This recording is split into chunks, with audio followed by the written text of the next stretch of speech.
High in the Alps, two tourists spot something dark poking out of the melting ice. At first, they think it's trash.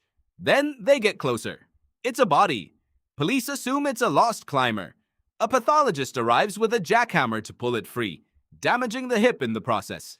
Nobody yet understands what they're standing on. Then someone notices the gear scattered nearby. A flint dagger, a copper axe, a quiver of arrows, shoes stuffed with hay for warmth. This isn't hiking equipment. This is a 5,000-year-old survival kit. Carbon dating confirms it. You're looking at a man who died before the pyramids were built. His name becomes Ötzi, and he's about to rewrite what science thought it knew about prehistoric life. His copper axe traces back to ore mined hundreds of kilometers away in Tuscany. That means Copper Age communities weren't isolated. They were trading refined metal across mountain ranges long before anyone assumed that kind of network existed. Then there are the tattoos. Over 60 of them, simple lines and crosses on his back, knees, and ankles. Researchers mapped them against his skeleton and found something striking.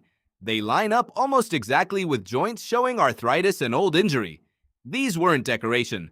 They may be one of the earliest known forms of pain treatment, startlingly close to acupuncture, applied thousands of years before that practice is usually credited to exist. For a decade, everyone assumed Ötzi froze to death. Then, in 2001, a CT scan found what 10 years of study had missed.